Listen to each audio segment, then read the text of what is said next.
Assalamualaikum warahmatullahi wabarakatuh. Perkenalkan, nama saya Sufia Khairani Adwiyah. Saya di sini akan mempresentasikan materi kuliah kita bab 1 tentang sistem keuangan. Latar belakang kemunculan pasar keuangan adalah dipertemukannya antara pemilik dana dengan peminjaman dana yang akan memungkinkan keuntungan dari transaksi tersebut. Manfaat pada lembaga keuangan itu ada 4. Yang pertama, menekan ongkos transaksi.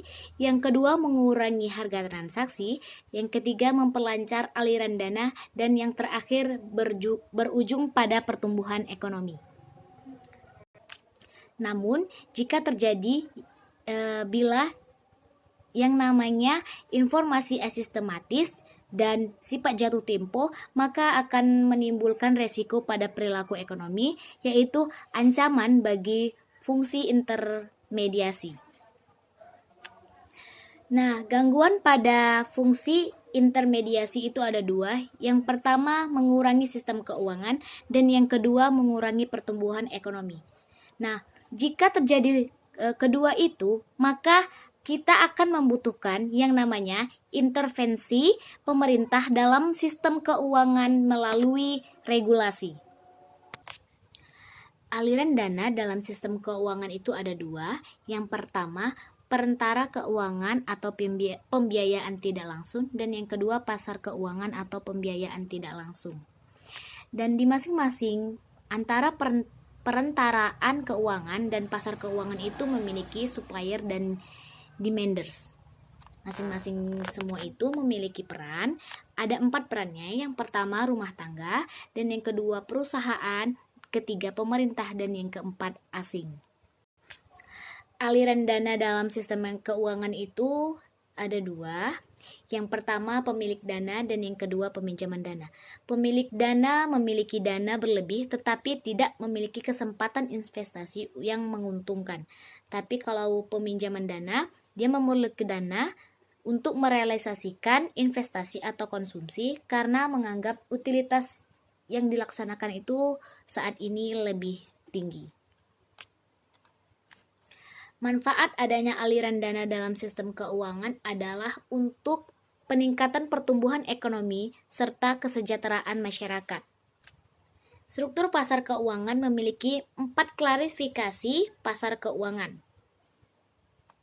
Maaf, salah, bukan klarifikasi tetapi klasifikasi. Nah, yang pertama itu ada berdasarkan waktu dan jatuh tempo, kedua berdasarkan prioritas pengembalian, yang ketiga berdasarkan urutan transaksi, dan yang terakhir berdasarkan organisasi pasar.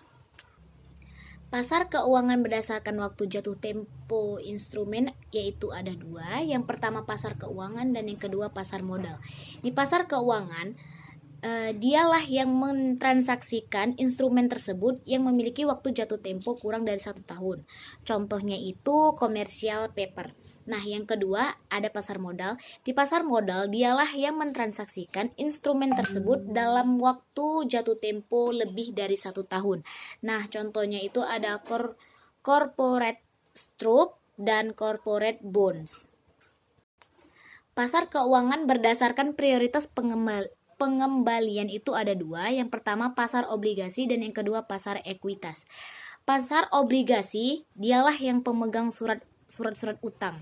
Nah, kemudian pasar ekuitas itu pemegang ekuitas tetapi dia menghadapi resiko yang lebih tinggi dibandingkan pemegang obligasi tersebut.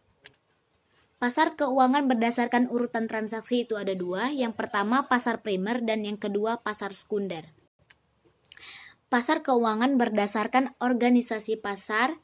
Yang pertama ada pasar bursa, di mana penjual dan pembeli itu bertemu. Yang kedua pasar non bursa, di mana pembeli dilakukan oleh dealer.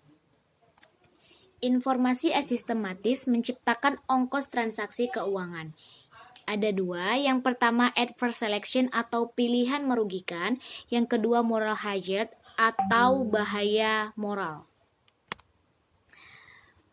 Pemilihan merugikan atau adverse selection adalah perilaku yang muncul karena adanya informasi asistematis sebelum transaksi yang dijelaskan oleh model Market for Lemon, yaitu dengan tokohnya George Akerlof pada tahun 1970. Dan yang kedua ada perilaku bahaya moral atau moral hazard muncul setelah transaksi dilakukan. Ini dijelaskan oleh model Principal Agent Problem. Klasifikasi perantara lembaga keuangan berdasarkan sumber dana. Yang pertama ada lembaga penerimaan simpanan, contohnya bank komersil dan koperasi.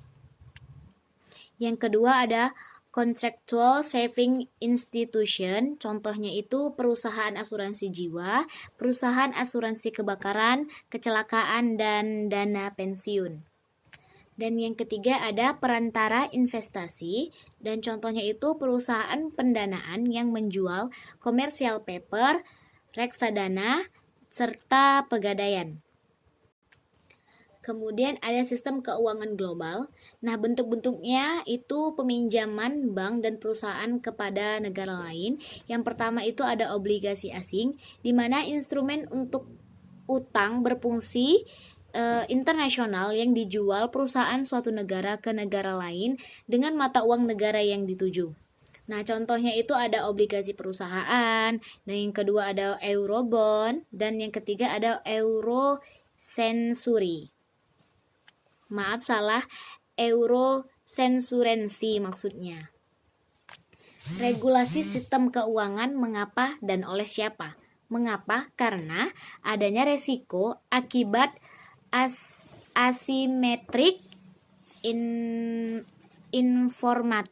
information.